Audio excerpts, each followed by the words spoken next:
وَلْتَكُن مِّنكُمْ أُمَّةٌ يَدْعُونَ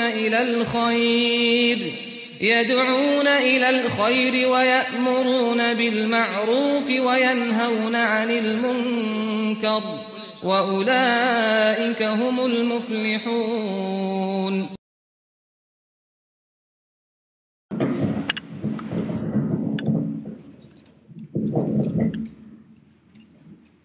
Bismillahirrahmanirrahim. Wassalatu wassalamu ala Rasulillah wa ala alihi wa sahbihi ba'du. Allahumma subhanaka la ilma lana illa ma 'allamtana.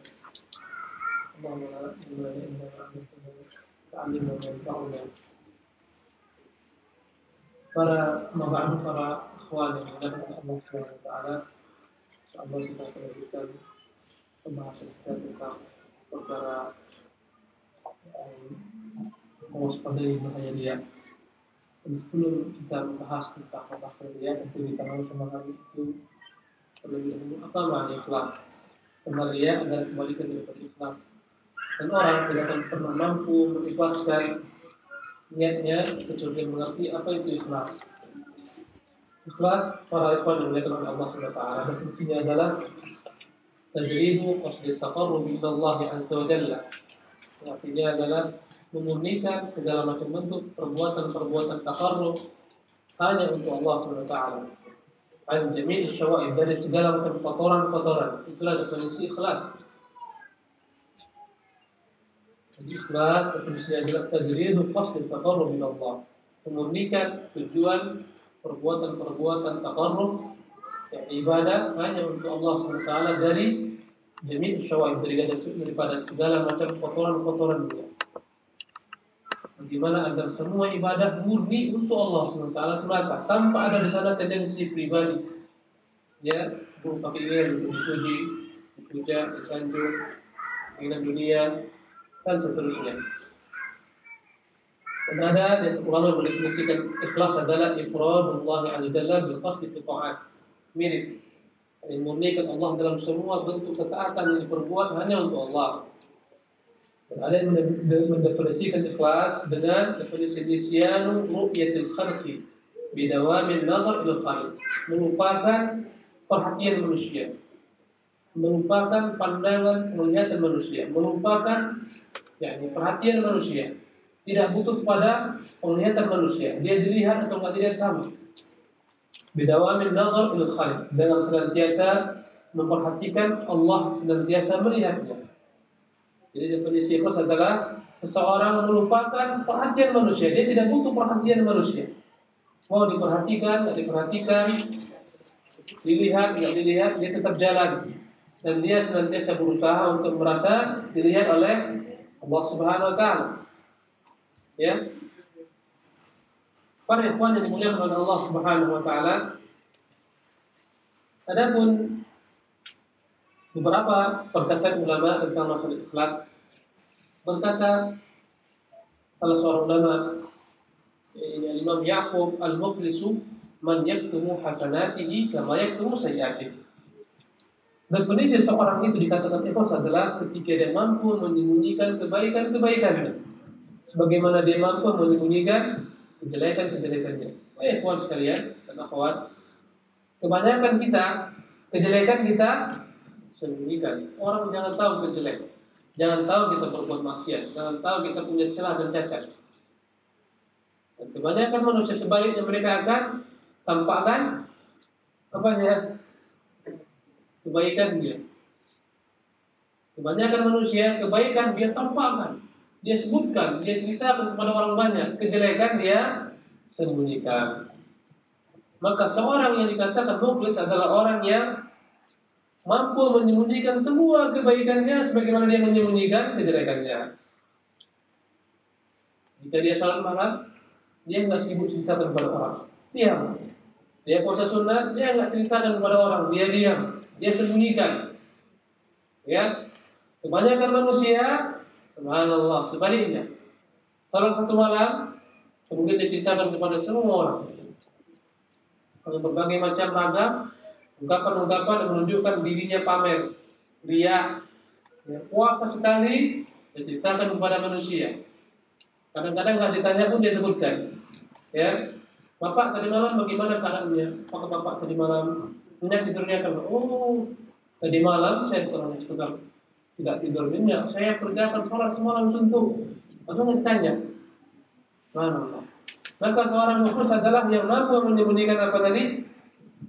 Kebaikannya sebagaimana dia menyembunyikan. Kita akan sebutkan nanti yakni asal daripada sebagian salafus saleh bagaimana mereka menyembunyikan kebaikan-kebaikan mereka.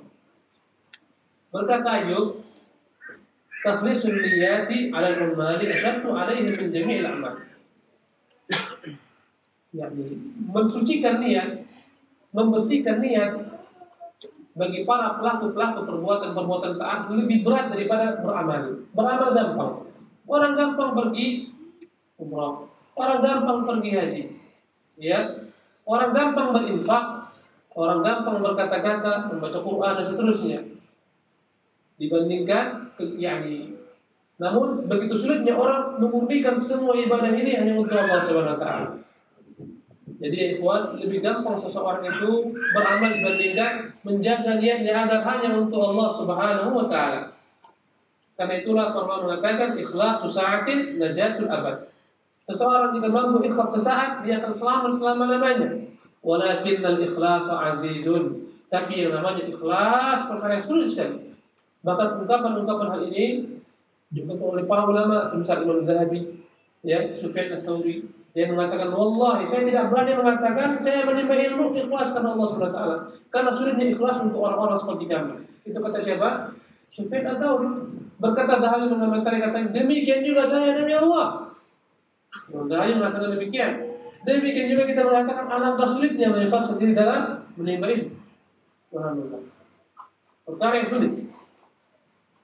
Berkata, salah seorang penanya kepada seorang ulama, Suhail, ayu syai'in asyaddu 'ala nafsi? Apa yang paling payah bagi jiwa ini untuk mengerjakannya? Dia mengatakan al-ikhlas. Yang paling payah adalah mengikhlaskan niat. Idz laisa laha fihi nasib. Karena ketika seorang berbuat ikhlas, dirinya tidak memiliki sama sekali tendensi apapun juga. Tidak ada kepentingan dirinya. Sulit. Ya. Berkata Fudail Ibnu Iyad, tarkul amali min ajli an-nasi riya. Barang siapa yang meninggalkan suatu amalan karena manusia itu riya. Ya, dia mau mengerjakan salat. Dalam hatinya ada niat mengerjakan salat. Dia lihat orang-orang di masjid muncul ketika itu, yakni bisikan-bisikan. Nanti kau dituduh orang terlampau alim, terlampau saleh. Setelah meninggalkan tinggalkan salatnya, maka ditinggalkan salatnya. Ini adalah dia meninggalkan suatu amalan karena manusia adalah riya. Kebalikannya, al-amalu min ajli an-nasi syirkun. Barang siapa yang beramal untuk manusia, maka itulah dia syirik. Subhanallah. Berbuat untuk manusia, itulah dia syirik. Wal ikhlasu an yu'afiyaka Allah minhum. Ikhlas itu adalah orang mampu selamat daripada dua perkara ini. Jika dia bekerja untuk Allah, jika dia meninggalkan pun untuk Allah tabaraka wa ta'ala semata. Subhanallah. Makanya asal daripada salah seorang sahabat Rasulullah SAW, ya, man ahabba lillah. Barang siapa yang dia mampu mencintai seorang karena Allah, ya, dan mampu membenci seseorang karena Allah. Kemudian wawala fillah. Dia membangun loyalnya kepada seorang karena Allah. Wa'ada fillah. Dan dia membangun kebenciannya, permusuhannya kepada seorang karena Allah. Wa'ata lillah. Memberi karena Allah. Wa mana'a lillah. Dia tidak memberi kepada seorang pun karena Allah. Bagaimana maksud memberi karena Allah? Karena mengharapkan dengan Allah. Bagaimana menahan karena Allah? Tidak dia berikan harta ini karena dia tahu jika diberikan akan digunakan untuk maksiat. Maka dia tahan karena Allah Subhanahu wa taala. Bagaimana mencintai karena Allah? Seorang mencintai sahabatnya bukan karena satu suku, satu bangsa, ya, satu etnis, murni karena dia adalah saudaranya seiman. Maka dia cintai karena orang ini adalah saudaranya seiman. Karena kebanyakan manusia membangun relasinya karena ada kemaslahatan. Membangun kecintaan satu sama lain karena ada kemaslahatan ingin diambil. Mungkin karena sahabatnya ini memiliki kedudukan, memiliki harta, memiliki relasi, dan dia berteman karena hal ini. Jika tidak ada kedudukannya, dia tinggalkan. Jika tidak ada sama sekali jabatannya dia tinggalkan dan seterusnya. Maka yang mampu mencintai karena Allah, membenci pun karena Allah. Bagaimana membenci karena Allah Subhanahu wa taala? Kita membenci saudara kita karena kemaksiatan yang dia buat. Kita benci karena kemaksiatan tersebut. Inilah benci karena Allah Subhanahu wa taala. Bukan karena kita pinjam uang, utang enggak diberi. Kita benci bukan karena itu karena apa? Perkara dunia. Membenci karena Allah. Wa wala fillah. Memberikan loyalnya karena Allah Subhanahu wa taala. Senantiasa mau membantu, memberikan nasihat, memberikan masukan semuanya karena Allah Subhanahu wa taala. Enggak ada tendensi sama sekali. Wa ada membangun permusuhan pun karena Allah Subhanahu wa taala kepada ahli bid'ah contohnya. Yang penyuruh kepada kesesatan, yang membenci mereka, yang menyesatkan kaum muslimin pada akidah kita menyimpang, pada cara beragama menyimpang, kita benci mereka. Karena apa? Karena Allah Subhanahu wa taala. Ya, bagaimana kita membenci orang-orang Rafidhah yang mengkafirkan para sahabat Rasulullah SAW. Kebencian kita kepada mereka karena mereka mengkafirkan para sahabat, mencela Ummul Mukminin Aisyah radhiyallahu anha, ya, dan memfitnahnya berzina wa iyadillah.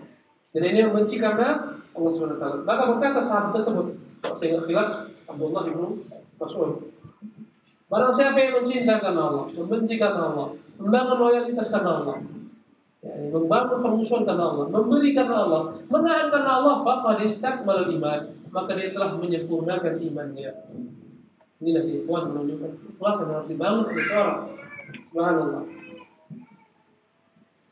Para ikhwan yang dimuliakan oleh Allah Subhanahu wa taala, dan Allah Subhanahu wa taala telah memerintahkan kita untuk benar-benar mengikhlaskan agama, mengikhlaskan semua bentuk yakni pengamalan agama untuk Allah Subhanahu wa taala. Allah mengatakan, "Wa ma umiru illa liya'budullaha mukhlishina lahud-din." Wa ma umiru, tidak mereka diperintahkan illa liya'budullah, kecuali agar mereka mengibadati Allah mukhlishina lahud-din, dengan memurnikan agama ini untuk Allah Subhanahu wa taala. Hunafa, dengan lurus. Hunafa maknanya adalah dari kata hanif. Hanif maknanya adalah yakni al-ma'ilu an syirk, yang jauh daripada tendensi kesyirikan. Itulah makna hunafa. Maka dalam ayat yang mulia ini Allah merintahkan kita untuk beribadah menyembah Allah Subhanahu wa taala dengan memurnikan ibadah hanya untuk Allah Subhanahu wa taala. Inilah dia ikhlas. Tidak kita berikan ibadah kita kepada selain Allah. Ya. Dan ada ibadah sifatnya ibadah hati, cintaan. Cinta ini ibadah. Ya, ada cinta yang sifatnya ibadah yang hanya boleh diberikan kepada Allah. Ada yang kita cintai makhluk sama dengan cinta kita kepada Allah Subhanahu wa taala dalam ibadah ini, maka tergelincirlah kita kepada kesyirikan. Sebagaimana orang-orang musyrikin yang mereka menyembah Allah, menyintai Allah, dan mereka pun mencintai berhala-berhala mereka. Jangan dianggap orang-orang musyrikin jahiliyah mereka tidak mencintai Allah dan tidak menyembah Allah. Mereka menyembah Allah, mereka berdoa kepada Allah, mereka menyembelih untuk Allah, mereka juga mencintai berhala-berhala mereka. Mereka juga menyembelih berhala untuk berhala-berhala mereka. Maka ini yang disebut dengan nama al-mahabbatu ma'allah. Mencintai seseorang sama dengan kecintaannya dengan Allah Subhanahu wa taala. Bagaimana aplikasinya? Andai kata benturan antara perintah Allah Subhanahu wa taala, keinginan Allah, keridhaan Allah, kecintaan Allah dengan kecintaan makhluk ini, keridhaan makhluk ini, dia pinggirkan Allah Subhanahu wa taala. Dia lebih dahulukan keridhaan makhluk. Dia lebih dahulukan kecintaan makhluk. Ini adalah syirku ma'allah, mahabbatu ma'allah, mencintai sesuatu sama dengan mencintai Allah Subhanahu wa taala. Dan ini adalah perkara yang dilarang. Ya, ini cinta. Jadi perkara cinta adalah merupakan amalan hati. Dan ini cinta ibadah, walaupun ada cinta yang dibolehkan manusia, ya, sebagaimana kecintaan secara fitrah yang telah Allah letakkan pada setiap manusia, mencintai orang tuanya, walaupun orang tuanya musyrik. Walaupun kita mencintai orang tua kita yang musyrik, iya, mustahil kita bisa membencinya. Tapi ini kecintaan bukan perkara agama. Maka kita tetap, walaupun orang tua kita musyrik, diperintahkan untuk berbuat bakti kepada kedua orang tua kita. Subhanallah. Ya, dilarang kita durhaka kepada kedua orang kita. Tapi andai kata keduanya memerintahkan kita kufur kepada Allah Subhanahu wa taala, ketika itu kita tidak patuhi keduanya. Jadi ikhwan rahimakumullah, dan ada amal-amal sifatnya adalah amalan zahir seperti doa. Seseorang berdoa ini jika dia tujukan kepada selain Allah Subhanahu wa taala, dia datang contohnya ke kuburan dikeramatkan. Dia mengatakan ya wali fulan, ya syekh fulan. Ya, tunaikan hajat kami, sembuhkan penyakit kami. Wahai Syekh Fulan, mudahkan jodoh kami. Ini adalah hukumnya apa? Syirik. Walaupun dia mungkin ketika sholat terkadang dia berdoa kepada Allah Subhanahu wa taala, ya, terkadang dia berdoa kepada Allah, terkadang dia berdoa kepada Allah. Inilah namanya syirik. Waliyadzubillah. Ya, Syekh Muhammad SAW menceritakan tentang kisah yang sangat membuat kita menjadikan sebagai itibar pelajaran tentang kejahilan manusia. Ada seseorang yang memiliki akal yang sehat. Jadi dia mendatangi suatu kuburan yang dikeramatkan oleh manusia. Dia ingin melihat. Ya, ketika datang ke kuburan tersebut, datanglah seorang wanita tergopoh-gopoh mendekati kuburan tersebut dan berkata, "Wahai Syekh Fulan, sesungguhnya istriku akan melahirkan. Maka tolonglah wahai Syekh Fulan, bantu agar mudah kelahiran istriku melahirkan. Mudahkan urusan kelahirannya." Setelah dia berdoa, orang ini pun pergi. Tak lama kemudian datang orang kedua. Karena tergopoh-gopoh dia mengatakan, "Wahai Syekh Fulan, ya, sesungguhnya aku telah kehilangan anakku. Beberapa hari tidak pernah datang ke rumah. Wahai Syekh Fulan, kembalikan anakku kepada orang tuanya, kembalikan dia kepada aku." Maka orang ini pun memanggil orang yang kedua, "Wahai akhi, ini apa yang kau kerjakan? Saya memohon kepada Syekh ini dan dia adalah yang dikeramatkan agar mengembalikan anak saya hilang." Dia katakan, "Tadi sebelum kamu telah datang orang lebih menunjuk kamu." Dan dia berkata, agar saya ini memudahkan urusan kelahiran istrinya. Dan boleh jadi saya ini sekarang sedang pergi ke sana, sedang memudahkan kelahiran istrinya. Maka kau sia-sia, kau panggil dia nggak ada. Subhanallah. Terkadang ya Tuhan, satu kuburan dikelilingi oleh orang banyak, masing-masing minta berbagai hajat. Kalau orang ini hidup, mustahil mampu dia laksanakan. Misalnya antum hidupnya ada 5 orang masing-masing. Abu Hamzah tolong ini, Abu Hamzah tolong ini, antum pening kepala. Ketika hidup, ketika telah mati. Dan orang telah mati terputus semua amalannya. Kata Rasulullah, "Idza mata ibnu Adam inqata 'amaluhu illa min thalathin." Jika anak Adam mati terputuslah semua amalannya kecuali 3 hal. Mana terputus tidak akan mungkin dia mampu beramal. Untuk dirinya mustahil, apalagi untuk orang lain. Jadi orang yang telah mati akan dimintakan dan dipuja dan dimintakan kepada doa dan seterusnya. Maka ikhwan rahimakumullah, yakni segala macam bentuk ibadah harus dimurnikan untuk Allah Subhanahu wa taala. Kemudian para ikhwan yang dimuliakan oleh Allah Subhanahu wa taala, Abu Umamah radhiyallahu anhu menyebutkan pernah seorang laki-laki datang kepada Rasulullah SAW dan dia bertanya, "Ya Rasulullah, ara'aita rajulan ghaza yaltamisul ajra wa dhikra malahu?" Bagaimana ya Rasulullah jika ada seorang datang dan dia ikut berjihad, berperang, tapi tujuannya adalah ganjaran. Ya. Tujuannya adalah harta rampasan perang.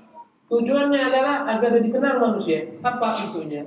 Adakah baginya balasan? Kata Rasulullah, "La syai'a lahu." Tidak ada balasan untuknya. Subhanallah. Kemudian diulangi 3 kali, "Ya Rasulullah, dia ingin berperang karena ingin harta rampasan perang atau ingin pujian. Apakah baginya ada ganjaran?" Kata Rasulullah, "Tidak ada untuknya." 3 kali.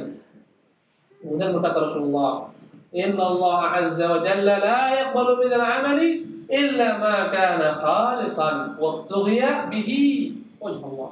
Berkata Rasulullah, sesungguhnya Allah tidak pernah menerima suatu amalan apapun juga kecuali jika diperbuat dengan ikhlas mengharapkan wajah Allah Subhanahu wa taala semata. Wa Abu Dawud wa Nasa'i isnadun jayyid. Subhanallah. Para ikhwan yang dimuliakan oleh Allah Subhanahu wa taala, ada hadis-hadis yang Rasul sebutkan tentang yang menjelaskan tentang pentingnya perkara ikhlas ini. Ya. Banyak sekali hadis yang diterangkan oleh Rasulullah sallallahu alaihi wasallam. Di antaranya ikhwan, hadis yang disampaikan oleh Abu Dzar radhiyallahu anhu. Hadis ini adalah hadis yang terdapat dalam Muslim rahimahullah ta'ala. Hadisnya agak sedikit panjang. Ya. Berkata Rasulullah SAW, hadisnya juga dari Abu Hurairah radhiyallahu anhu, "Inna awwalan nasi yuqda yaumil qiyamati alaihi rajulun ustushhida." Sesungguhnya yang pertama kali disidang pada hari kiamat adalah seseorang laki-laki yang terbunuh dalam peperangan. Fa'utiya bihi, maka dia pun didatangkan dan disidang oleh Allah Subhanahu wa taala. Fa'arafahu ni'amahu fa'arafaha, maka Allah tunjukkan dan Allah terangkan kepada hamba tersebut nikmat-nikmat Allah berikan kepadanya. berupa kekuatan fisik, keahlian dalam bermain pedang, bermain senjata, dan seterusnya. Allah tunjukkan ini nikmat yang Allah berikan kepadamu, fisikmu yang masya Allah, keahlian dalam bermain senjata dan seterusnya. Maka dia pun mengakuinya. Faqala ma amilta fiha. Maka Allah bertanya kepada hamba tersebut, ma amilta fiha. Apa yang kau lakukan dengan nikmat-nikmat ini, nikmat kekuatan tubuh dan seterusnya? Qala qataltu. Berkata orang ini, ya Allah, sesungguhnya aku gunakan nikmat ini untuk berperang. Hatta stushhidtu, sampai aku terbunuh. Qala kadzabta. Maka Allah SWT ketika itu berkata, engkau berdusta. Walakinnaka qatalta liqala jari'un. Karena tujuan kau berperang adalah agar engkau disebut orang sebagai pahlawan, pemberani. Faqad qila, dan itu telah disebutkan untukmu. Ini menunjukkan kepada kita kawan, terkadang ada orang yang berniat riya, berniat selain Allah dan Allah kabulkan niatnya. Dia mau dianggap pahlawan, maka orang menyebutnya sebagai pahlawan. Mungkin di sana tertulis pahlawan nasional, ya kan? Tertulis. Orang-orang menyebutnya dengan gelar pahlawan, dapat dia terbunuh dalam berperang lawan orang-orang kufar. Semua orang kampung menyebutnya pahlawan, telah dia dapatkan gelar tersebut. Tapi di sisi Allah, Zat yang mengetahui semua yang tersembunyi dalam hati, Allah mengetahui dia bukan ingin Allah, dia ingin dipuji. Maka kata Allah SWT, kadzabta, engkau berdusta. Karena engkau berperang ingin disanjung orang sebagai pahlawan, dan itu telah diperoleh. Orang-orang telah mengatakan dirimu pahlawan. Tsumma amara bihi fasuhiba ala wajhihi hatta ulqiya fin nar. Subhanallah. Kemudian orang ini pun diperintahkan agar diseret ke neraka, dicampakkan dalam badan tersungkur ke dalam neraka jahanam. Subhanallah. Ini orang pertama. Yang kedua, wa rajulun ta'allama al-ilma wa 'allamahu. Seseorang yang mempelajari ilmu, maksudnya adalah ilmu agama. Karena ilmu agama wajib dipelajari untuk Allah, bukan untuk kepentingan dunianya. Ya. Adapun ilmu-ilmu di luar daripada ilmu agama, itu asalnya adalah dilihat apa tujuannya. Anda mempelajari tentang industri, tentang teknik dan seterusnya, lihat apa tujuannya. Jika tujuannya untuk kemaslahatan kaum muslimin, antum berpahala. Ya, jika tujuannya antum sekedar mencari dunia, antum tidak berdosa. Ya, kuliah kedokteran tujuannya apa? Saya mau jadi orang kaya dengan dokter. Karena dokter adalah merupakan profesi yang menggiurkan. Boleh enggak? Boleh enggak? Berdosa enggak? Sampai titik itu enggak berdosa dia. Karena ini ilmu, bukan ilmu agama. Ya, boleh saja. Yang adalah setelah ketika dia memiliki harta yang banyak, apa dibuat dengan hartanya? Itu dilihat. Digunakan pada tempatnya atau tidak. Tapi orang belajar agama, belajar di sekolah-sekolah agama, di ma'had-ma'had, tujuannya ingin dunia ini, gemerlap dunia dan isinya, maka inilah balasannya. Warajulun ta'allama al-ilma wa 'allama. Seseorang yang dia mempelajari ilmu agama dan telah mengajarkannya kepada manusia. Wa qara'a al-Qur'ana, dan dia telah membacakan Quran. Fa'utiya bihi, maka orang ini pun datangkan hari kiamat. Fa'arrafahu ni'amahu fa'arrafaha. Maka Allah terangkan kepada orang ini nikmat, akal yang masya Allah jenius, pintar, ingatan yang kuat, menalar dengan baik. Semua nikmat Allah sebutkan kepadanya. Diberi kemudahan untuk belajar, sehingga dia pun belajar dengan mudah. Allah mudahkan fasilitas untuk belajar. Setelah dia lihat nikmat tersebut, dia akui. Dia katakan, ya Allah, semua datang daripadamu. Kemudian Allah tanya, pertanggungjawaban tentang nikmat Allah berikan kepada seorang hamba. Maka Allah berkata, ma amilta, apa yang kau perbuat dengan ilmu ini? Ini pertanggungjawaban tentang apa tadi? Nikmat. Allah berikan kemudahannya sehingga belajar agama. Dapat sekolah, masya Allah, sekolah ke luar negeri, sekolah ke Madinah dan seterusnya. Nikmat. Diberikan akal yang jenius, ini nikmat. Maka Allah minta pertanggungjawaban nikmat tersebut. Apa yang kau lakukan dengan ilmumu? Maka dia menjawab, ta'allamtu al-ilma wa 'allamtuhu wa qara'tu al-Qur'ana fi. Ya Allah, aku belajar ilmu agama. Wajarkan dia pada manusia semua karena engkau. Kata. Maka Allah mengatakan, engkau berdusta. Walakinnaka ta'allamta liyuqala 'alim wa qara'ta liyuqala qari'. Karena sesungguhnya tujuan belajar adalah agar engkau disebut orang alim. Karena pada tujuannya engkau belajar agar disebut orang alim, engkau membaca Quran agar disebut sebagai qari. Faqad qila, dan telah kau peroleh hal tersebut. Maka orang yang memanggilmu dengan gelar Pak Yai, apalagi Pak Ustaz, apalagi Cikgu, Sensei, dan seterusnya, telah kau dapatkan gelar tersebut. Tsumma umira bihi fasuhiba ala wajhi hatta ulqiya 'ala an-nar. Kemudian dia pun diperintahkan agar digiring, diseret, dicatat ke neraka dalam keadaan tersungkur. Subhanallah. Ketika sampai hadis ini kepada Muawiyah radhiyallahu taala anhu, seketika Muawiyah jatuh. Subhanallah. Seketika dia pingsan. Begitu takutnya dia mendengar hadis yang mulia ini. Kalau dia sadar, ya berkata Muawiyah, sadaqallah wa rasul. Sungguh benar Allah Rasulnya. Kemudian dia katakan, dia ambil ayat yang menunjukkan benarnya sabda Rasulullah SAW. Berkata ketika itu Muawiyah, qala Allah azza wa jalla, berfirman Allah azza wa jalla, man kana yuridul hayatad dunya wa zinataha, barang siapa yang menginginkan kehidupan dunia dan gemerlapnya, nuwaffi ilaihi ma'malahum fiha, kami sempurnakan apa-apa yang diinginkan berupa gemerlap dunia dan seisinya. Wa hum fiha la yabkhusun, dan mereka tidak akan dirugikan dalam dunia ini. Sampai Allah mengatakan mereka adalah yang tidak lagi sedikit pun mendapati ganjaran pahala di hari akhirat. Subhanallah. Enggak. Semua yang mereka dapat dari dunia cash, gelar dapat, kehormatan dapat, ya, gelar sebagai syahid, pahlawan dapat, sebagai ustaz, qari dapat, sebagai dermawan dapat, tapi dari akhirat semuanya habis, telah diambil di dunia. Wa iyadzubillah. Subhanallah. Berkata Ibnu Mas'ud radhiyallahu tabaraka ta'ala anhu, la ta'allamu ilma li thalath. Jangan pernah engkau belajar ilmu karena 3 hal. Litumaru bi subha. Jangan niat ketika menimba ilmu untuk memamerkan kepada orang-orang bodoh bahwa engkau pintar. Merendahkan orang-orang bodoh. Wa litujadilu bil fuqaha. Jangan niat ketika belajar untuk menubat para ulama. Aw litasrifu wijhatan nas ilaikum. Jangan pernah kalian berniat dalam belajar ilmu agama agar membuat manusia semua memandang kepada kalian. Wabtaghu biqaulikum wa fi'likum Allah. Maka tuntutlah wajah Allah, maka carilah Allah, ganjaran Allah dengan segala macam perkataan kalian dan amalan kalian. Fa innahu yabqa. Inilah yang akan berkekalan, wa yadhhabu ma siwa. Dan akan hilang semua yang ditujukan selain daripada Allah Subhanahu wa taala.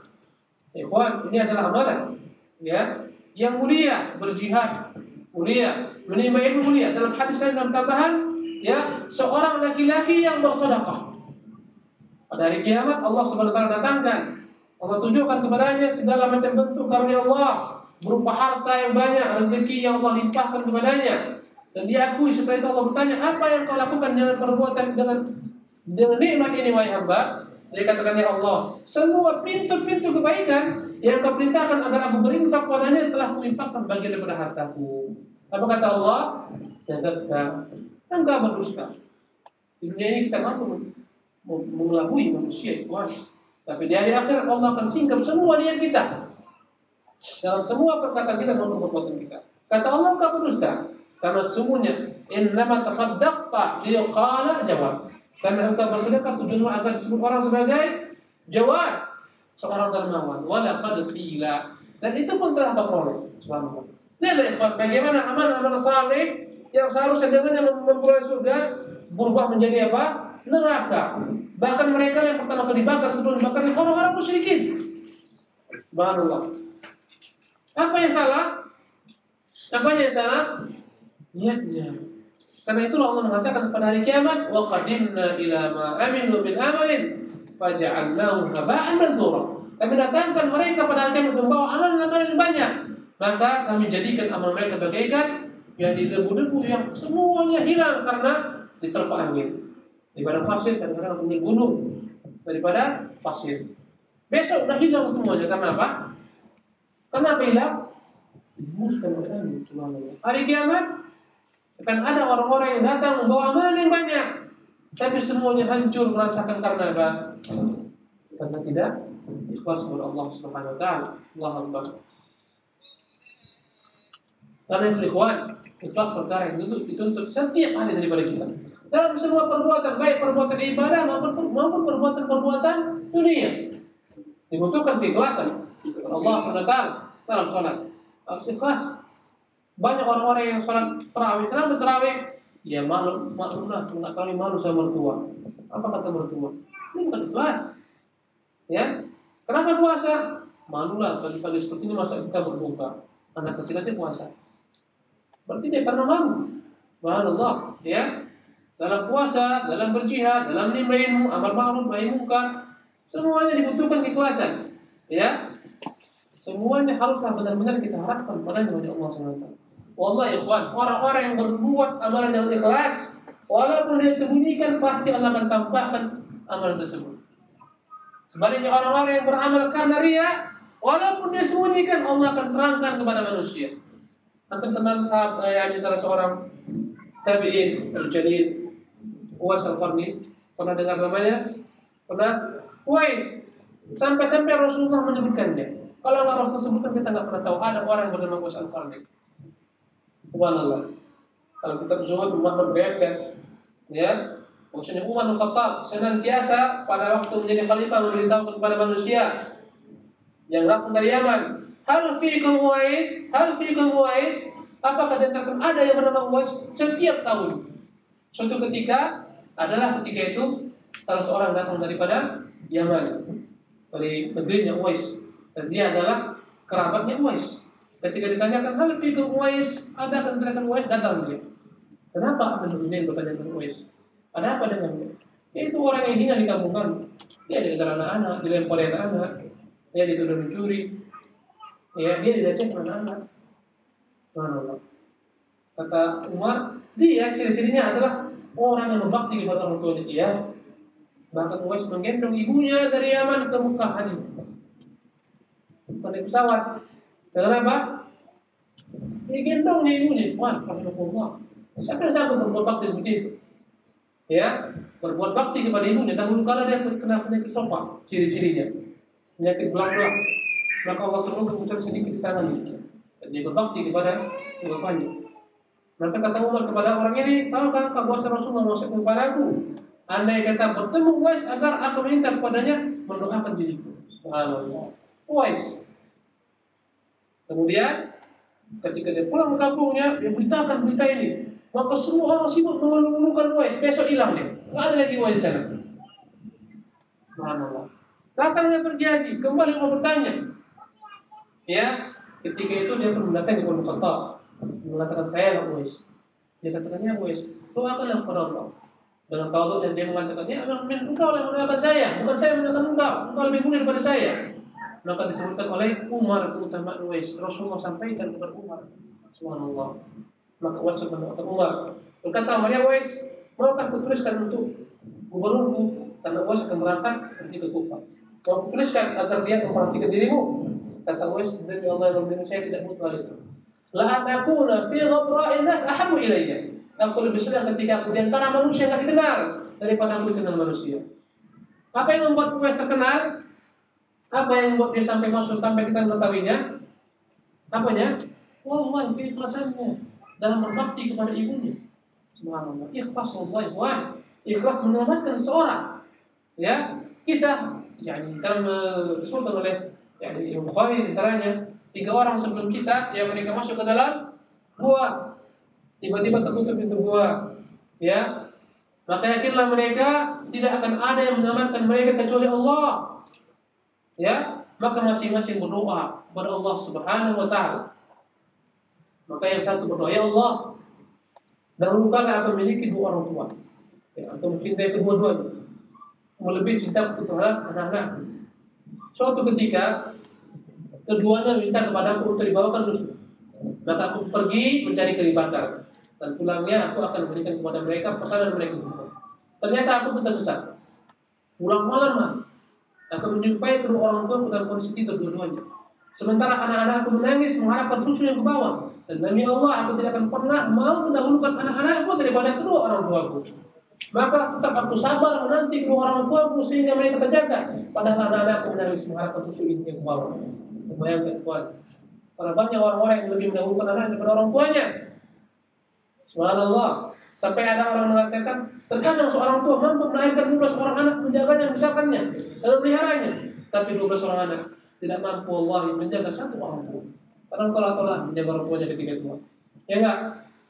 Subhanallah. Ya Allah, andai kata inilah amalan yang paling ikhlas yang kulakukan, maka tolonglah ya Rabb, bukakan untuk kami pintu gua ini. Seketika pintu gua pun terbuka, namun mereka belum mampu keluar. Maka dia bertawassul dengan amalan yang paling ikhlas. Terbukalah pintu gua.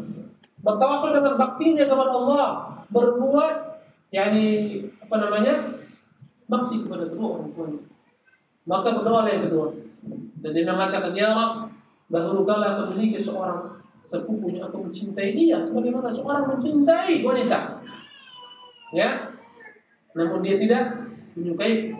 Sehingga datang suatu hari masanya, dia terpaksa meminta kepada kebantuan uang. Kukatakan dari Allah, tidak aku bantu dirimu sampai engkau berikan, serahkan dirimu benar-benar kepadaku. Maka dalam kondisi terpaksa, dia serahkan dirinya sepenuhnya kepadaku. Sampai pada posisi aku di atas dirinya di antara kedua pahanya, dan dia berkata, ittaqillah la tafuddul khatam illa bihaqqin. Maka dia berkata kepadaku, takutlah engkau kepada Allah, jangan kau buka segel ini kecuali dengan hak. Maka seketika aku tinggalkan dirinya. Padahal dia orang yang paling kucintai antara seluruh manusia. Serahkan semua tersebut dan tidak aku ambil kembali. Ya Allah, andai kata inilah amalan yang paling ikhlas dengan memuaskan karenamu, maka tolonglah ya Rabb, bukakan pintu gua ini. Maka pintu gua pun terbuka. Maka yang keduanya bertawassul dengan meninggalkan apa? Kemaksiatan. Yang pertama bertawassul dengan berbuat bakti kepada orang tua. Tiba giliran yang ketiga, dan dia berdoa, ya Allah, dahulu kala aku memiliki pekerja-pekerja, sampai suatu ketika ada seorang pekerjaku yang dia tinggalkan pekerjaannya dan dia tidak mengambil upahnya. Kemudian upahnya aku kembangkan, aku belikan kambing, kemudian aku ternakkan menjadi banyak, satu gunung semua kambing milik dia. Suatu ketika datanglah dia kepada aku mengatakan, mana upahnya yang tidak aku ambil? Mana gajiku? Maka aku katakan, semua kambing ada pada 2 gunung itu milikmu. Dan dia berkata, jangan tolong gajiku, serahkan saja gajiku, jangan dihina mentang-mentang kau orang kaya. Serahkan saja gajiku. Dia katakan, semua itu milikmu. Kemudian diceritakan. Kemudian berkatalah tuannya, ambillah sesuka hatimu, tinggalkan sesuka hatimu. Dia ambil seluruhnya, satu pun tidak disisakan. Bayangkan itu kira-kira gimana itu. Udah payah diurus, dikembangkan hartanya, semua kambing itu diambil. Ya Allah, andai kata inilah amalan paling ikhlas, bukakanlah pintu gua. Seketika terbuka pintu gua, mereka keluar dengan selamat. Makanya al-ikhlas najat. Ikhlas adalah najat, keselamatan sepanjang masa. Sebaliknya ikhwan, orang-orang yang berbuat sesuatu karena bukan Allah SWT, yang namanya apa? Iya, pasti Allah akan membongkar aibnya. Dan orang munafik begitu pandainya mereka bermain, menyembunyikan aibnya, menyembunyikan niat musuhnya, Allah tampakkan. Allah katakan tentang orang-orang munafik, wa idza qamu ila sholati qamu kusala yura'una an-nas wa la yadhkuruna Allah illa qalila. Andai kata mereka tegak mengerjakan salat, mereka tegak dan bermalas-malasan, mereka hanyalah sekedar ingin puji manusia. Allah musta'an. Allah katakan, wailul lil musallin, binasalah, celakalah, neraka wailah bagi orang-orang yang salat, alladzina hum an salatihim sahun, bagi orang-orang yang mereka lalai dalam salatnya, walladzina hum yura'un, dan bagi orang-orang yang berbuat riya. Pada hari kiamat ikhwan rahimahullah, Allah akan kumpulkan semua manusia. Dan Allah berkata, ana aghna syuraka wa ana syirki, aku adalah zat yang tidak butuh kepada kesyirikan. Man amila amalan asyraka fihi ma'i ghairi taraktu wa syirka. Barang siapa yang beramal dan dalam beramal diharapkan selainku, aku akan tinggalkan dia dengan orang-orang diharapkan. Pada hari kiamat, orang-orang yang berbuat kesyirikan, Allah berlepas diri pada mereka. Subhanallah. Bahkan yang namanya syirik, bukan syirik kecil ini, riya, adalah perkara yang sangat dikhawatirkan Rasulullah kepada para umatnya, bahkan kepada sahabatnya. Berkata Rasulullah, inna akhwafa ma akhafu alaikum asyirkul asghar.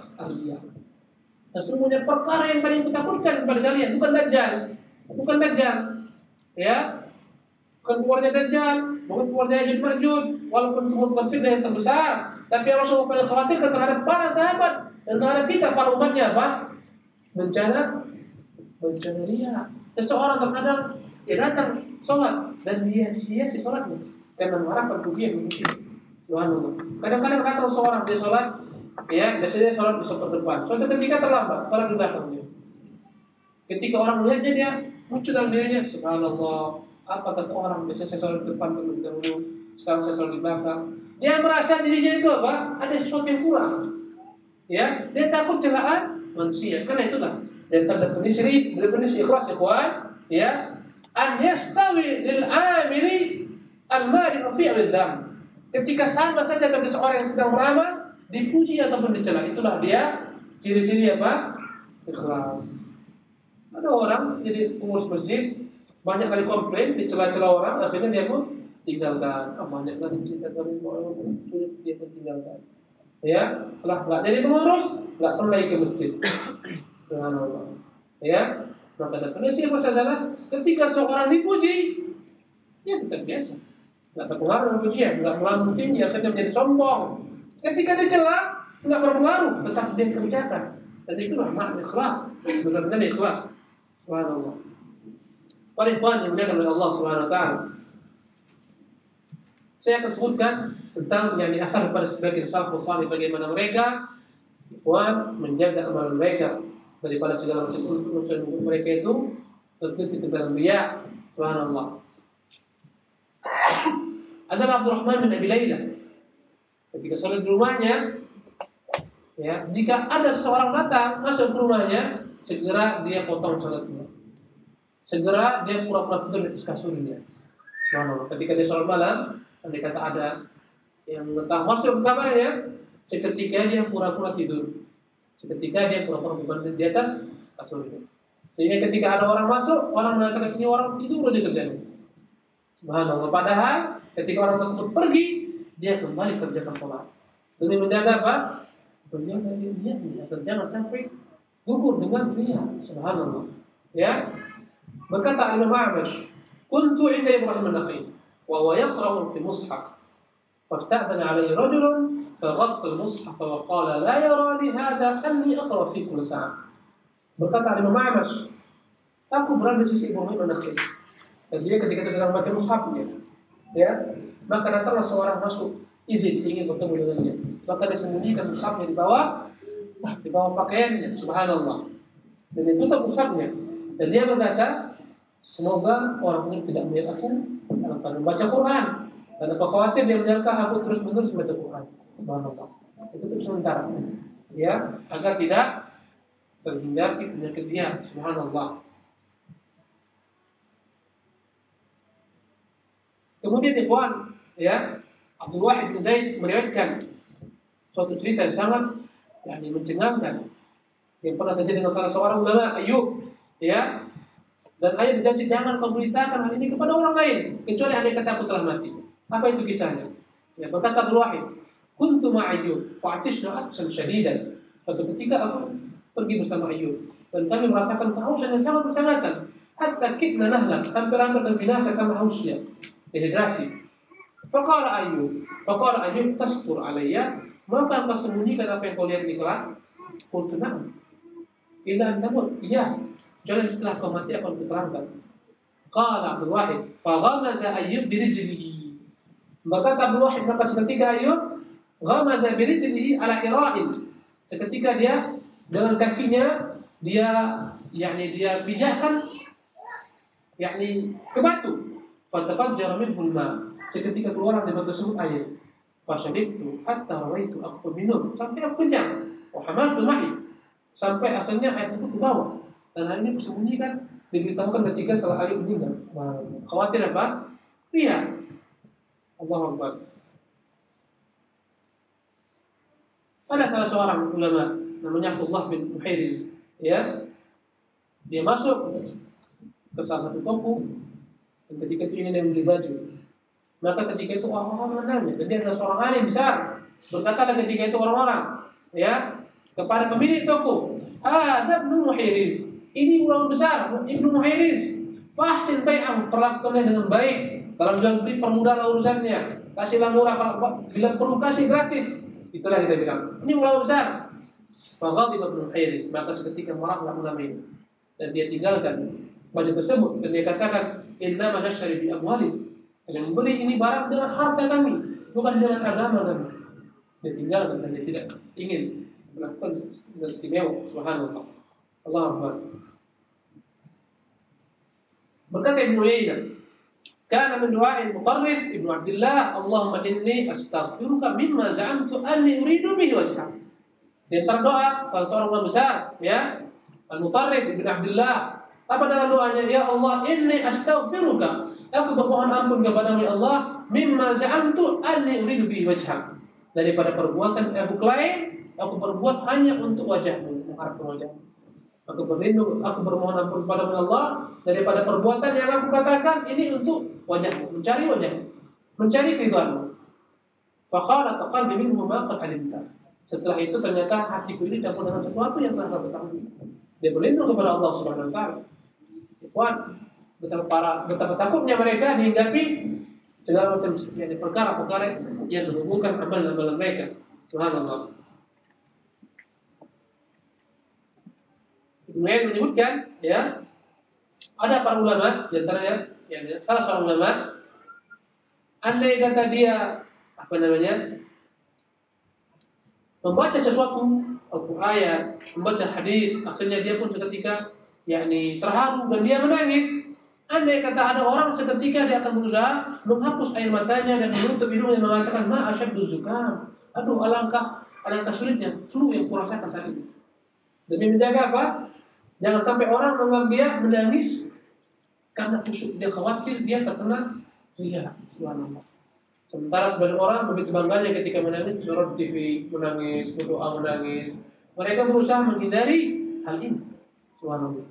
Maka ketika seorang ada di samping seorang ulama dan dia menangis, jadinya sehingga semua orang melihatnya, berkatalah orang ini kepada yang menangis, wahai fulan, takutlah berpenuh dengan tangisanmu itu. Kadang-kadang seorang terharu dan dia menangis, dan dia ingin tahu semua orang yang terharu menangis karena tersentuh. Inilah namanya apa? Iya, subhanallah. Baik, pelik perkaranya. Berkata Hasan Basri rahimahullah menceritakan para sahabat Rasulullah, in kana rajulu jama'a al-Qur'an wa ma yash'uru bin nas. Ada di antara mereka yang mereka hafal Quran tapi orang enggak tahu dia hafal Quran. Sementara sekarang baru hafal sekian juz dan menyebutkan namanya di sampingnya Al-Hafiz.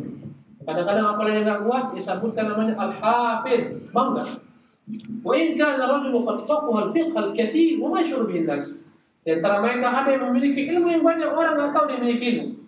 Subhanallah.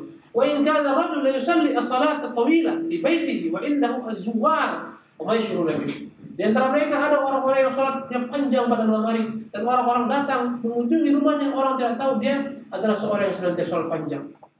Wa laqad adraktu aqwaman ma kanu ala amalin yaqdiruna an ya'maluhu fi sirr fa yakunu ala niyatin amal.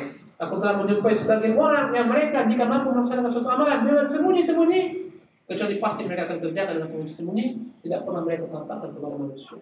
Maka ikhwan, di antara cara yang diterapi bagaimana menghilangkan sifat riya adalah menyembunyikan apa? Amalan. Ini terapinya. Menyembunyikan amalan.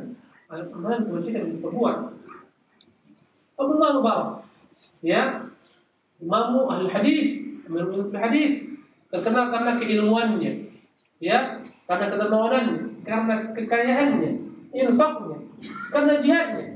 Suatu ketika, ya, disebutkan oleh para penulis biografi Abdullah Mubarak. Terjadi peperangan antara kaum muslimin dan orang-orang Romawi. Ketika perang berkecamuk, maka muncullah seseorang dari Romawi yang mengajak perang tanding. Dia berjalan antara dua pasukan dengan tonganya dan bangganya, sombongnya, badannya besar tegak. Maka datanglah seorang muslim meladeni keinginannya berperang tanding. Seketika dia bunuh. Datang orang muslim yang kedua, ketika mereka beradu, dia kalahkan, dia bunuh. Datang muslim yang ketiga, seketika beradu, dia kalahkan, tiga terbunuh. Sehingga ketika itu kejutlah kaum muslimin. Subhanallah. Melihat betapa kuatnya musuh ini, maka tiba-tiba keluar seorang dengan pakaian yang dia ikatkan di hadapan wajahnya, terlihat hanya matanya saja. Maka orang-orang semua bertanya-tanya, siapa gerangan dia? Maka dia maju dan dia melayani tandingan orang kafir tersebut.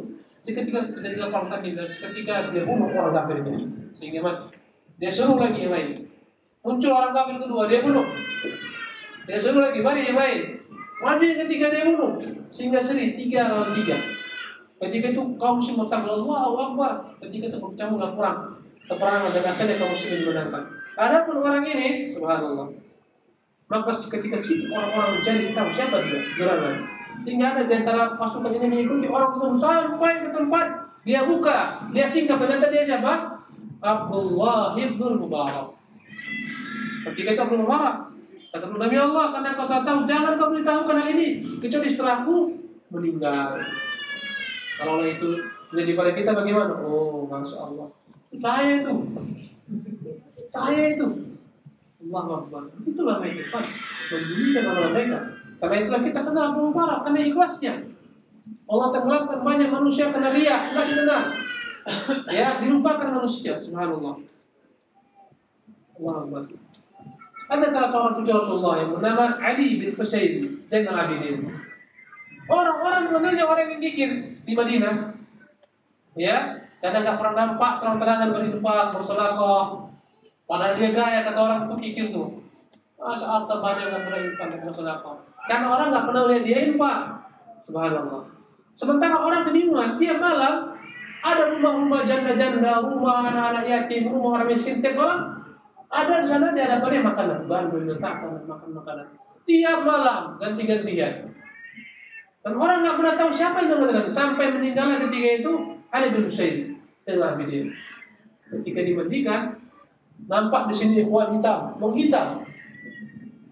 Baru orang tahu setelah melihat ininya hitam, setelah beberapa hari meninggal, enggak ada lagi malam hari jatah pembagian sembako dan semisalnya, enggak ada.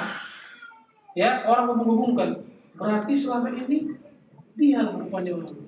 Ketika malam hari telah gelap, dia nggak perintahkan budak-budaknya, dia sendiri angkat gandum, dia letakkan di rumah orang fakir, dia letakkan di rumah orang miskin, rumah janda-janda. Orang baru tahu, merasa kehilangan dirinya setelah dia meninggal. Tahulah orang bahwasanya dia adalah, masya Allah, Ali bin Husayn Zainal Abidin. Ini pun adalah merupakan,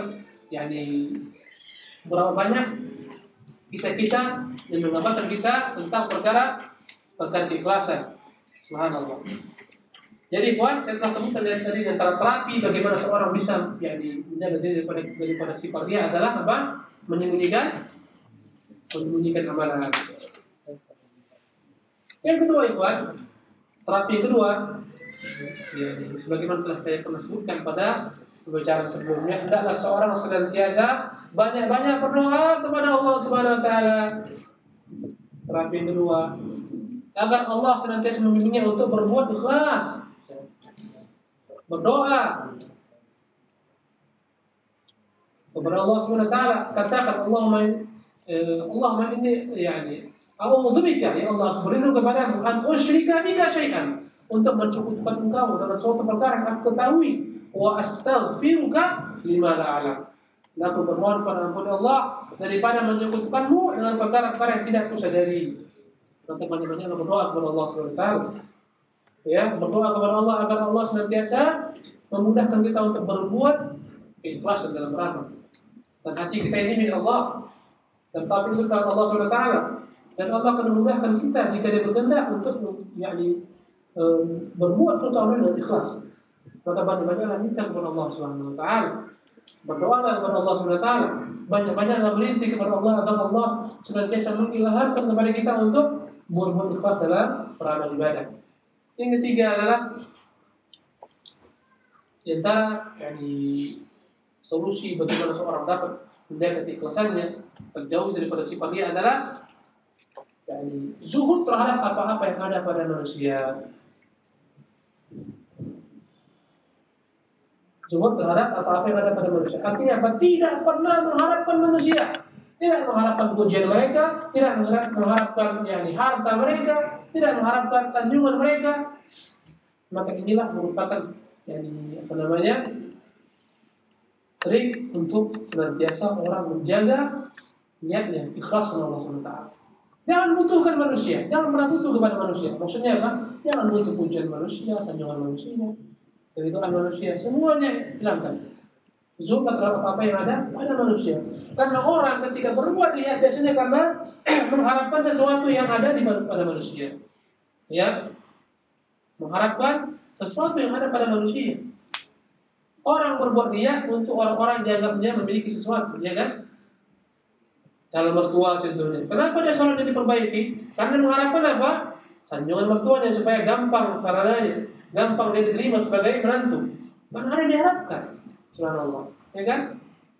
Ada seorang dia di depan apa namanya? Di depan atasannya, woi tunduknya masya Allah, ya pak semua. Di hadapan atasannya pergi, udah santai, ya, nggak terjam terus. Subhanallah. Kenapa dia melakukan demikian? Karena dia tahu yang diharapkan adalah itu atasannya. Andai kata nampak dia sungguh-sungguh dalam berusaha akan naikkan makan, naikkan gajinya. Subhanallah. Maka ini semua membuat orang terkontaminasi untuk berbuat ibadah bukan untuk Allah SWT. Maka ketika seorang zuhud dengan apa yang ada pada manusia, dia akan ikhlas dalam ibadah. Dia nggak butuh kepada manusia, nggak butuh sanjungan manusia, nggak butuh. Bahkan dia tidak takut celaan manusia. Ya, para sahabat mereka tidak pernah takut dengan celaan manusia yang mencela. Tidak pernah mereka mengharapkan sanjungan orang-orang menyanjung. Subhanallah. Maka janganlah pernah mengharapkan manusia, karena manusia adalah makhluk lemah. Ya, manusia hati mereka itu ada tentang Allah SWT. Ketika Anda mencari ridha manusia ini sementara hati tentang Allah SWT, Allah mampu membuat dia murka kepada Anda. Subhanallah. Karena hati manusia di tangan Allah SWT. Dan manusia makhluk yang lemah. Hari ini Anda buat diri itu, besok dia murka kepada Anda. Ya, berapa banyak orang-orang yang menjilat, yang diangkat karena menjilat, ketahuan buruknya, ketahuan belangnya, akhirnya dipecat. Ya enggak? Dijauhkan. Subhanallah. Maka enggak guna kita mencari ridha manusia. Zuna terhadap apa-apa yang dimiliki manusia, daripada hartanya, jabatannya, semuanya. Beramalah kepadanya karena Allah Subhanahu wa taala. Maka ikhwan, orang-orang yang mampu bergantung hanya kepada Allah, tidak membutuhkan manusia, maka dia akan mampu menjaga amalannya, terkontaminasi daripada segala macam bentuk sifat riya. Ya, tentunya. Para ikhwan rahimakumullah, inilah dia perkara-perkara yang dapat menjauhkan seorang daripada sifat riya, dan semoga kajian ini bermanfaat.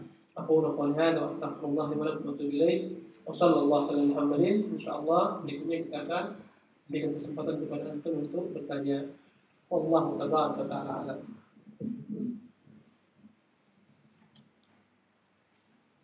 Fadhal.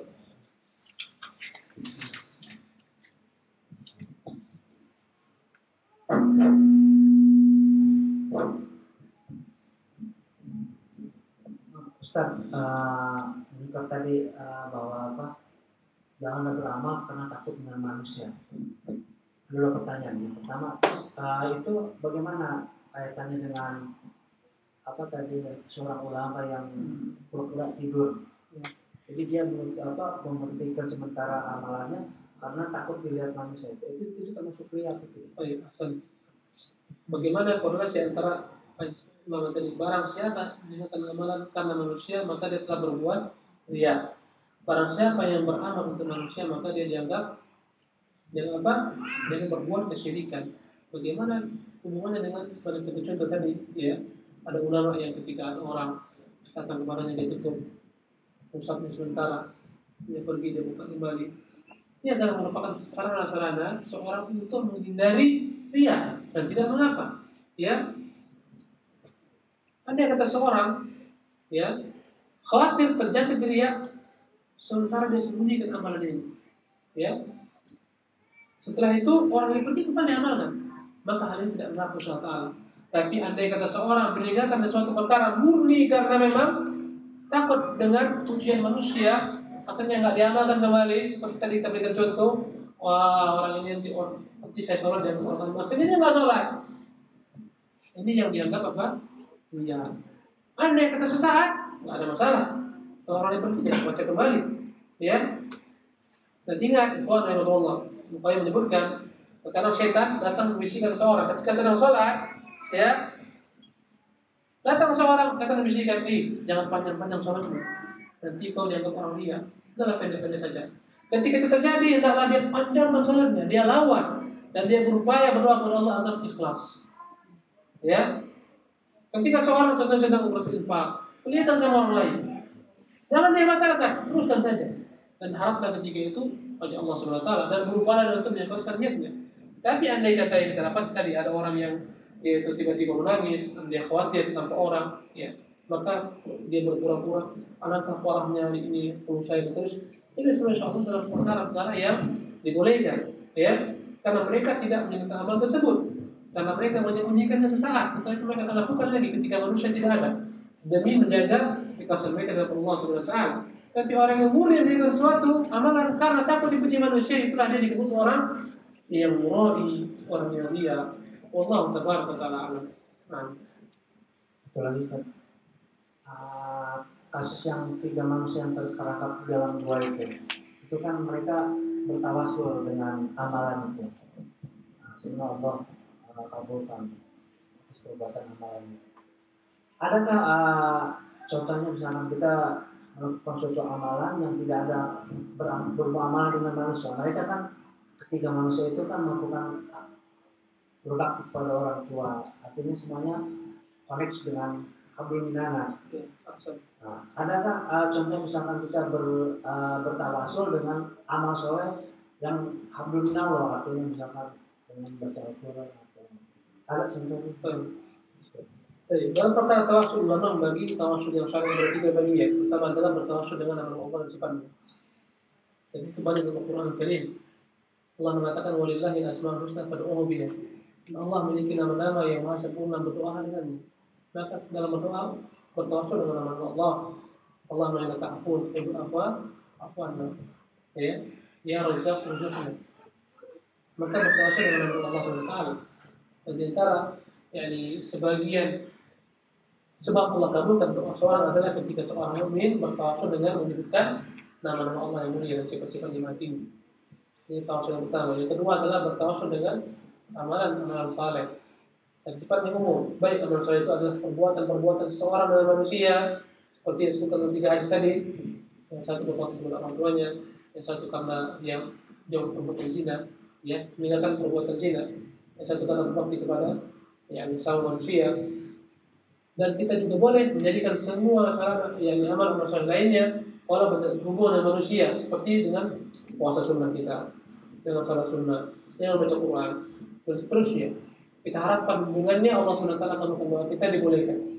Allah katakan ya ayyuhalladzina amanu ista'inu bis-sabri was-shalah. Wahai orang-orang beriman, bermohonlah kalian kepada Allah bantuan dengan mengerjakan sabar dan salat. Karena Rasulullah SAW idza hazzaba al-amru laja ila salat.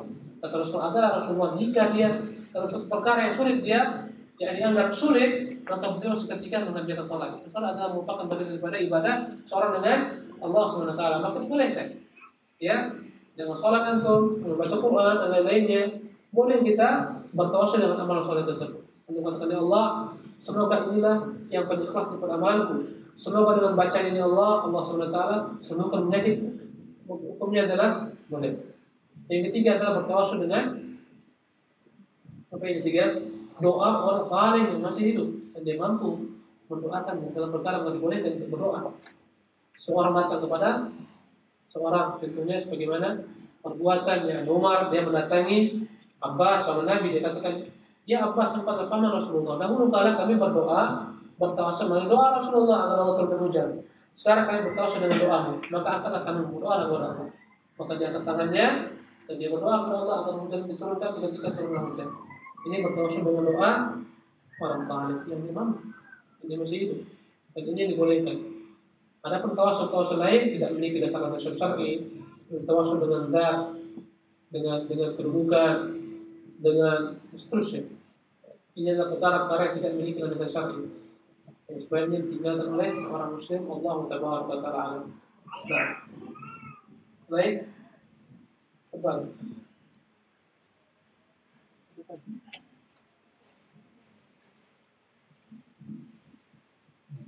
Assalamualaikum warahmatullahi wabarakatuh.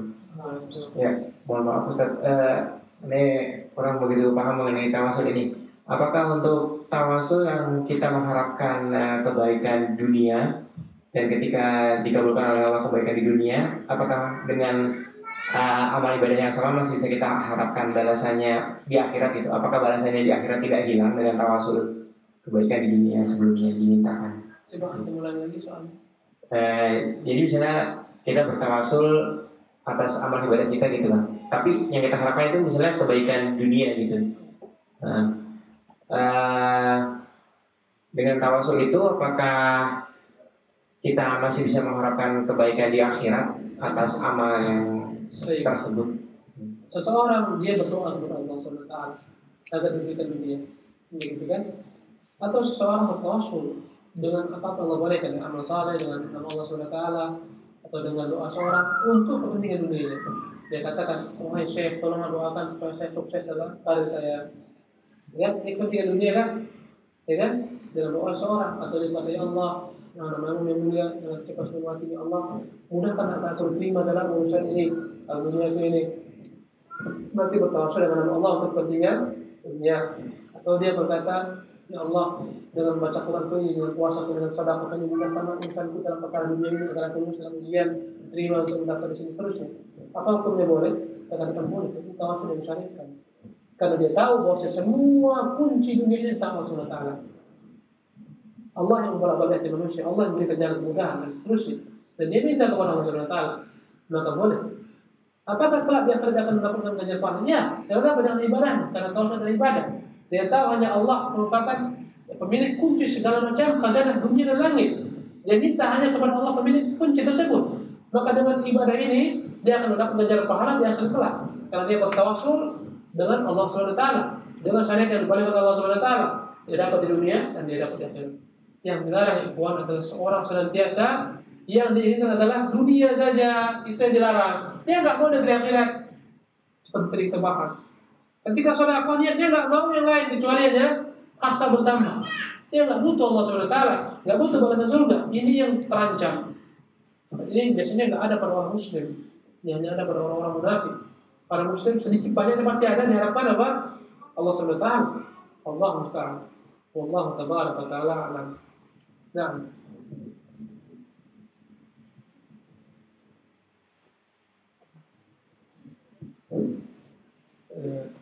Saya mau tanya, ini mungkin kasus pertama yang kita ada di negeri sekarang di Jepang misalnya, dan kadang ada seruan gitu misalkan kita yang tidak mampu untuk berdakwah dengan karena kita kekurangan ilmu, mari kita berdakwah dengan perbuatan kepada manusia.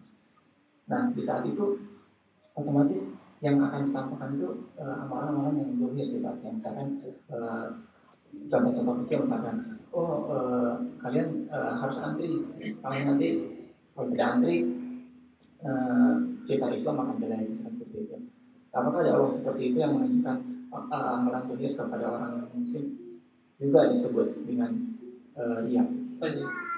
Jadi maksudnya kebaikan kita sembunyikan, tapi ada perkara-perkara yang tidak mungkin disembunyikan manusia, seperti sholat berjamaah, kewajiban dia melakukan di masjid, ini tidak disembunyikan, ya.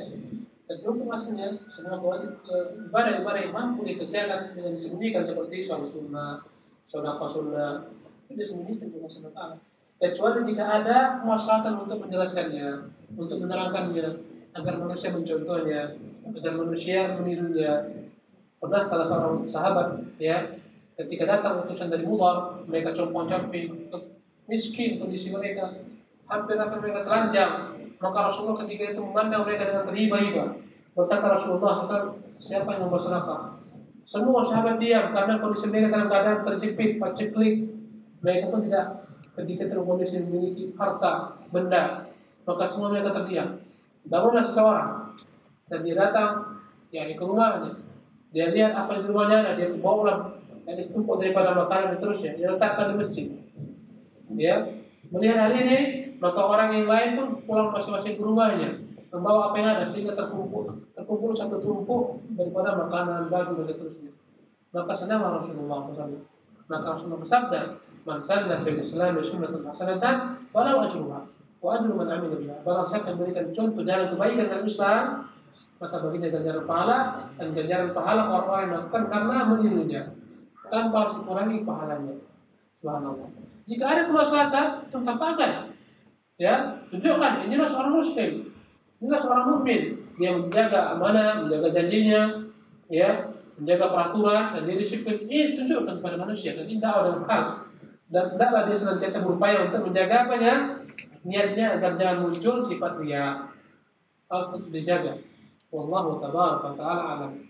Jadi jika ada kemaslahatan boleh ditambahkan, ya, untuk memacu manusia. Fastabiqul khairat, berlomba-lomba dalam kebaikan, ya. Tentunya kita buat sini seperti perlombaan musabaqah. Kita buat yang hafal sekian hari silakan maju, baginya pahala, baginya hadiah ini. Lomba menghafal Quran silakan berlomba-lomba. Saya katakan saya nggak usah nanti ya. Ini lain babnya berlomba-lomba. Saya silakan. Ya, untuk memacu mereka. Dan ini semua adalah yakni orang senantiasa menjaga niatnya. Allah tabaraka wa ta'ala. Nah. Yang lain, betul? Dari ikhwan.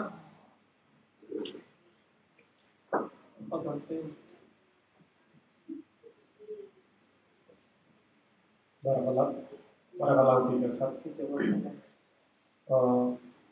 Terkadang kalau kita membantu atau meringankan beban seseorang dan ini tanpa pengetahuan orang lain, namun setelah kita melakukan atau membantu keringanan seorang itu terkadang kita mengingat-ingat kebaikan tersebut dan terkadang muncul dalam hati kita itu semacam perasaan senang atau bagaimana gitu. Ya, nah apakah hal yang demikian termasuk hal yang riya? Baik.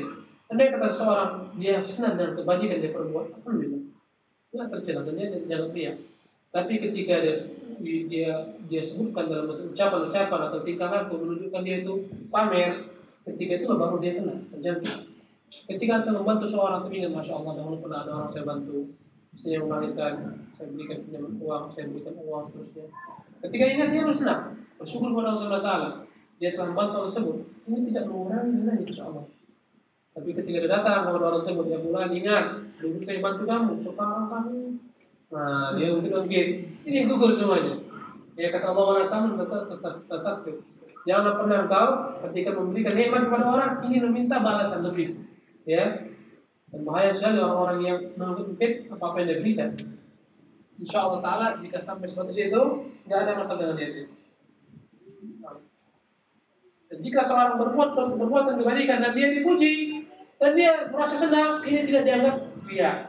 Seperti Rasul katakan tentang perkara ini ketika seorang yang berbuat amal ibadah atau berbuat kebajikan dipuji orang banyak dan dia senang dengan pujian, tapi tidak mengurangi nilai ibadahnya. Kata Rasulullah, tilka ajrul mu'min, itu adalah merupakan berita gembira yang cash Allah berikan bagi seorang mukmin di dunia ini. Enggak ada masalah. Antum membuat misalnya kebajikan atau menjadi imam atau menjadi khatib terusnya atau menjadi panitia dan orang puji itu masya Allah panitia orang ini barakallahu fiik akhi. Dipuji-puji orang dan tuh dia senang. Enggak ada masalah. Ya, ini tidak akan bermasalah dan tidak akan mengurangi niat seorang, keikhlasan seorang. Selama tidak membuat dia merasa ujub dan bangga serta pamer sehingga akhirnya dia dirinya lebih tinggi, lebih baik dan merendahkan orang lain. Allah tabaraka wa ta'ala. Nah.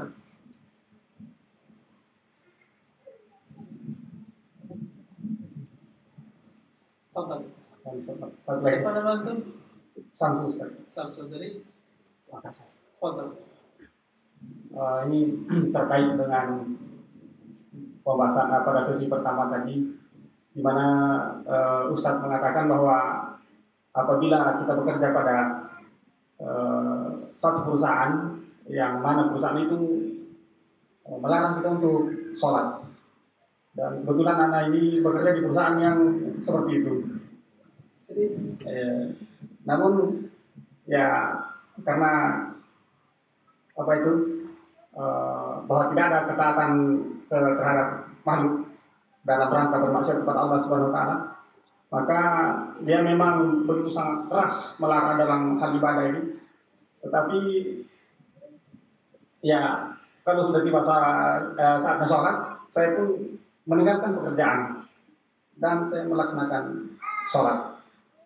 Dan atasan ini juga terang-terang menyatakan kebenciannya terhadap Islam.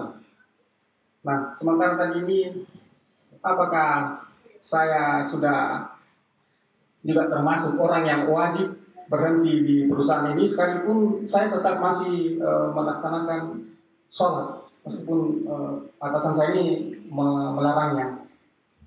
Baik. Ada mengenai apakah saya wajib berhenti? Ini fatwa. Fatwa itu artinya ini saran saya. Anda kata antum yakin dengan Allah SWT memberi rezeki, yakin dengan rezeki yang memberi kepada semua di tangan Allah SWT, kita berhenti cari yang lain. Tawakal kepada Allah SWT. Rezeki kita kalau Allah atur 50.000 tahun menciptakan langit bumi, semua telah Allah SWT sempurnakan tentang perkara umur kita, rezeki kita, ajal kita semua ada. Ya, bertawakallah kepada Allah SWT. Cari yang lain. Jadi usaha yang lain.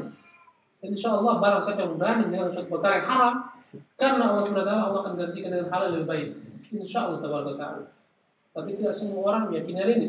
Tidak semua orang dia mampu melaksanakan hal ini. Karena itu saya sebutkan di fatwa saja. Kalau memiliki iman dan ilmu yang kuat, insya Allah yakin Allah kan senantiasa bersama antum. Dan semuanya ada pada keputusan antum sendiri. Allah tabaraka wa ta'ala. Nah, terkait dengan masalah ini tadi. tapi antum pernah bicara baik-baik kan? Oh itu setiap ada kesempatan kalau ada proyek saya selalu berusaha Antum memberikan. katakan semua kerjaan saya akan saya kerjakan dengan sebaiknya, semaksimal mungkin. Saya akan memberikan nilai yang tinggi, bahkan lebih daripada saya akan kerjakan. Diminta saya lembut. Tapi perkara agama saya, kamu jangan mengganggu.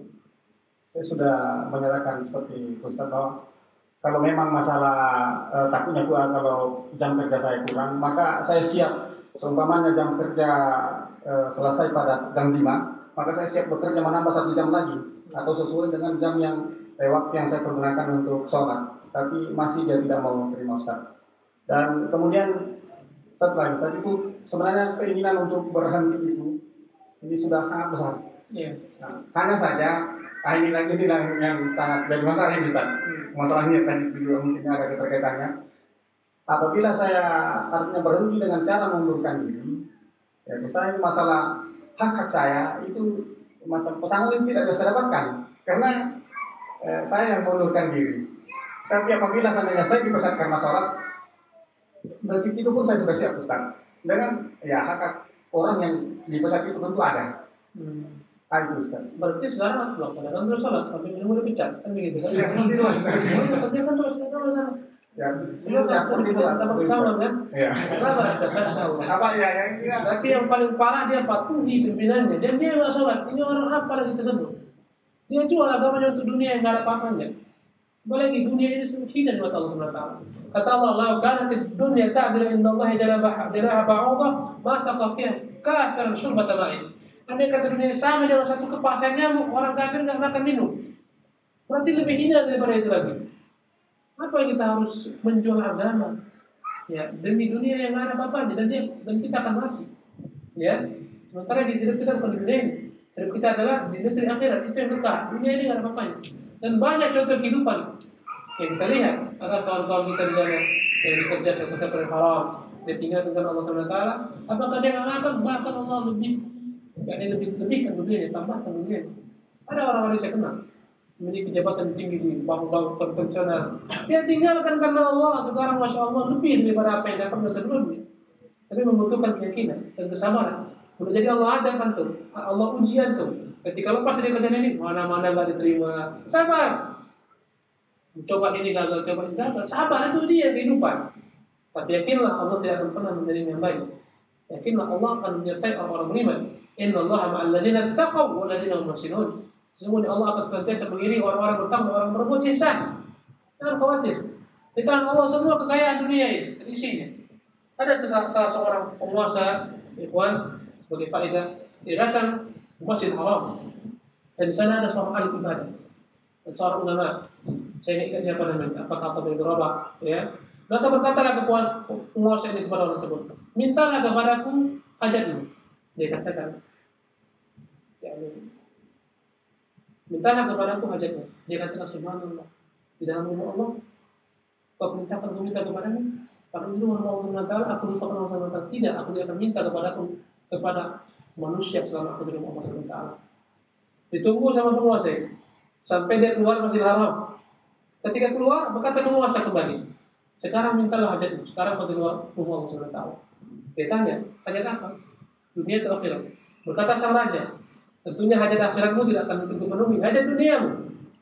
Berkata orang alim, demi Allah, tidak pernah aku selama minta kepada Allah hajat duniaku untuk Allah kabulkan, Allah tunaikan. Hajat duniaku tidak pernah aku minta kepada Allah. Padahal dia pemilik dunia. Bagaimana aku minta hajat kepada seorang sepertimu tidak memiliki dunia? Demikian. Pada Allah saya tidak pernah minta hajat saya, Allah akan berikan saya kaya. Tidak pernah saya minta hajat dunia saya kepada Allah, karena saya mau dihina. Dia pemilik dunia ini. Bagaimana saya minta kepada anda yang tidak memiliki dunia? Akhirnya khalifah pun tinggalkan di sini. Ya, subhanallah. Andai kata kita sekarang bagaimana orang tidak mau diberikan raja bonus nggak mau dia terima. Subhanallah. Mereka nggak mau ke dunia ini. Subhanallah. Imam Ahmad itu ketika selesai ujian daripada ujian mihna dia dianggap ulama yang besar dan terus ya berkali-kali dia bagaikan dia apa namanya dipukul dan disiksa. Ketika dia selesai ujian fitnah daripada yang di ujian khalqul Quran, dia dianggap menjadi ulama kaum muslimin. Datanglah ketika ujian berupa harta dari khalifah. Sampai di rumah dalam bentuk satu paket harta, uang dinar yang banyak. Yani berkata Imam Ahmad kepada anaknya, bawa kembali, suruh bawa sama raja, saya nggak butuh. Kemudian dibawa sama anaknya, pulang dia kembali ke raja, dibawa ke rumahnya. Mau Imam Ahmad nggak mau dia bicara sama anaknya, pulangkan. Subhanallah. Inilah tentang perkara dunia Tuhan. Makanya definisi kaya, orang yang memiliki banyak harta, tapi orang yang memiliki rasa puas dengan apa yang Allah berikan kepadanya. Banyak orang-orang kaya sebenarnya mereka orang paling miskin. Kenapa? Karena ambisi yang tidak pernah tertutupi. Berkata Rasulullah, andai kata manusia diberikan 2 lembah emas, dia mau lembah yang ketiga untuk menjadi miliknya. Tiap orang dalam perkara dunia punya 2 rumah mau 3, punya 3 mau 4, punya 5 perusahaan mau 6, mau 7, mau 8. Wala yamla fahabuna adam ila turab. Tidak akan pernah seorang anak Adam puas kecuali ketika mulutnya disungka dengan pasir, dengan debu. Maksudnya apa? Sudah mati dia, diletakkan debu di mulutnya, digumpal-gumpal, baru dia berhenti untuk meminta menambah hartanya. Makanya kata Rasulullah SAW diberikan perumpamaan orang yang digila dengan dunia ini bagaikan orang yang minum air laut dan tidak pernah merasa puas. Bagaikan orang, kata Rasulullah, bagaikan orang-orang yang dia makan tidak pernah kenyang. Subhanallah. Maka ikhwan, yang antum cari adalah bukan harta yang bertumpuk, tapi adalah keberkahan harta. Kalau pandai kata bertumpuk-tumpuk dan dia berkah, diberikan haknya untuk membangun Islam dan kaum muslimin, alhamdulillah. Berarti berkah dia. Maka kebanyakan minta apa? Keberkahan harta. Apa guna harta banyak tapi antum bergelimang maksiat? Tinggal di lingkungan yang tidak Islami, ya, di lingkungan yang penuh dengan kejahiliahan, tidak bisa mengamalkan agama, bahkan terkontaminasi. Apa gunanya semua harta ini? Lebih baik antum hidup di kampung, ya, beramal ibadah kepada Allah Subhanahu wa taala, mengajar 5-6 orang baca Quran dan seterusnya. Walaupun orang nggak tahu, tapi Allah mengetahuinya. Walaupun antum nggak dapat gaji banyak, nggak dapat gaji besar, yang kita cari adalah apa? Keberkahan harta, keberkahan hidup. Wallahu tabaraka wa ta'ala. Nah,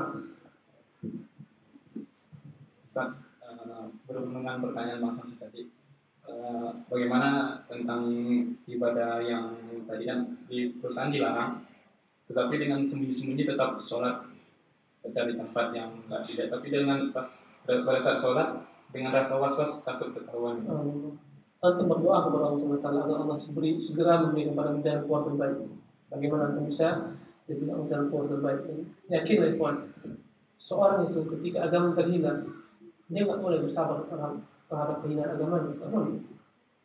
Dia harus, kita seorang muslim memiliki izzat mulia. Yang paling besar bagi seorang adalah kehormatan diri sebagai seorang muslim yang nggak ada harganya. Dan apapun juga, satu gempa uang diberikan kepada antum, yang sebagaimana terjadi dengan salah seorang sahabat Rasulullah bernama Abdullah bin Hudzaifah As-Sahmi. Dia ditahan oleh Raja Romawi. Kata Raja Romawi, aku dengar sahabat Muhammad adalah sahabat-sahabat yang hebat. Kalau keimanan dia tidak akan terpengaruh dengan dunia. Akhirnya Tuhan Alhamdulillah dia diuji, masuk ke dalam penjara. Setelah masuk ke dalam penjara, diberikan kepada makan babi. Ya, alhamdulillah. Tidak dia makan, tidak dia sentuh. 2 hari, 3 hari kelaparan sampai dia mau pingsan, tidak dia sentuh. Sampai mati pun aku tidak akan makan ini. Walaupun dia boleh makan sebenarnya, tapi dalam rangka yang menunjukkan inilah dia istiqomah dalam Islam. Akhirnya diberikan makanan, dimakan, tak mempan dengan ini, diberikan ujian, dikirim wanita paling cantik, merayunya untuk berzina dengannya, selamat. Sampai wanita itu berkata, aku nggak tahu di hadapannya aku sebagaimana melihat batu. Tidak ada sama sekali asal birahinya kepadaku. Diuji dengan perempuan, selamat. Kemudian dipanggil kembali oleh Raja Romawi.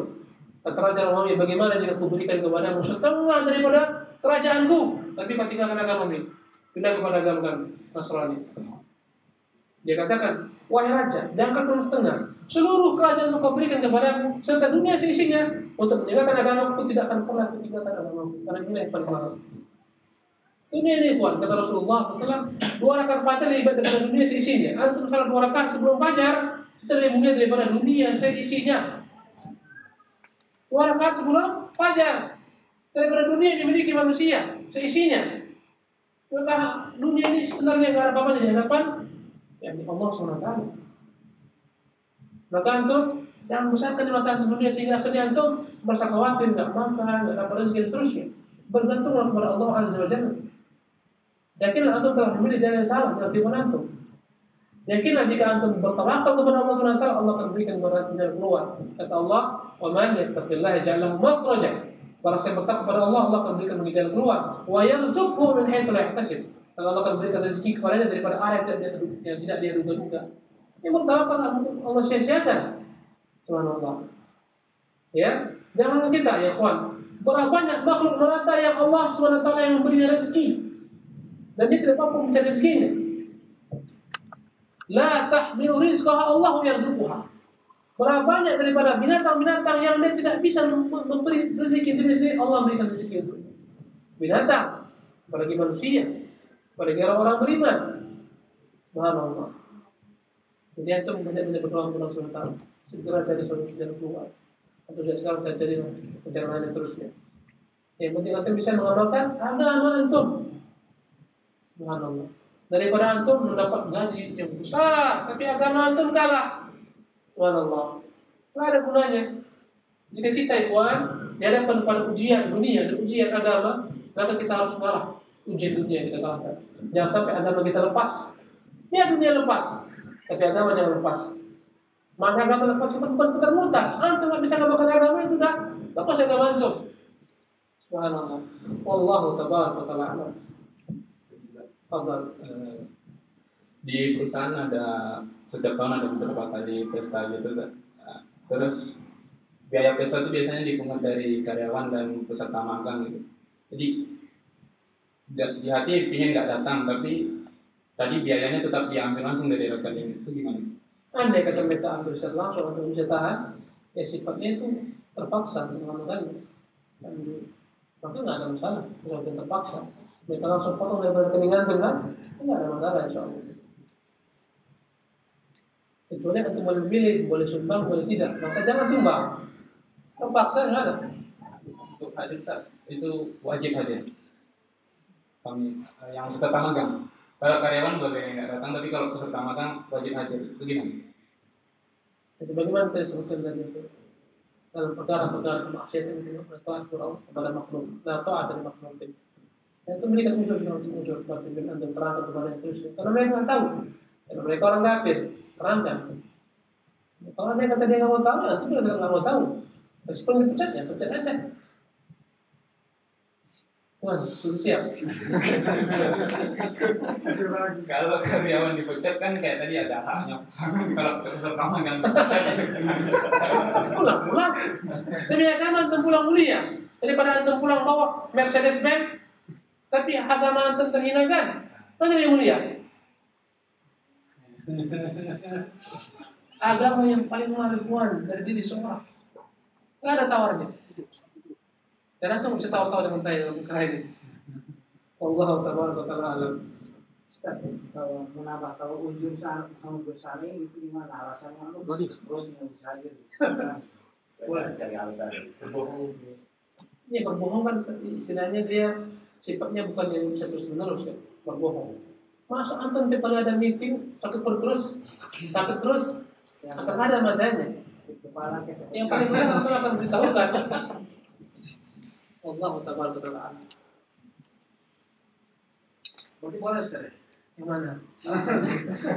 Saya bohong nggak boleh, nggak syar'i. Tapi yang tadi itu yang nangis pura-pura pilek itu kan Apakah itu yang berbohong? Ya, itu sama dengan berbohong. Ada perkara-perkara yang dia tidak masuk ke dalam berbohong, walaupun kamu berbohong. Kata Rasulullah, ada 3 hal itu kebohongan yang dibolehkan, menunjukkan ada hal yang sebenarnya itu secara bahasa itu berbohong tapi tidak. Ya, dan ternyata adalah perkataan seorang kepada istrinya, ya, untuk melembutkan hati istrinya. Sebenarnya istrinya bertanya, bagaimana masakannya, Mas? Masya Allah, mumtaz. Katanya, ini kurang garam, ini kurang ini. Gimana baju yang saya belikan, Mas? Masya Allah, mumtaz. Artinya ya Allah, kayak gini lebihkan ke saya. Ya, ini adalah hal yang bolehkan. Kemudian, ya, padahal dia nggak senang hatinya, tapi dia katakan apa? Mumtaz. Nggak masuk dalam kebohongan. Atau seorang apa namanya dalam kondisi berperang, kata Rasulullah, al-harbu khid'ah. Perang adalah tipu muslihat.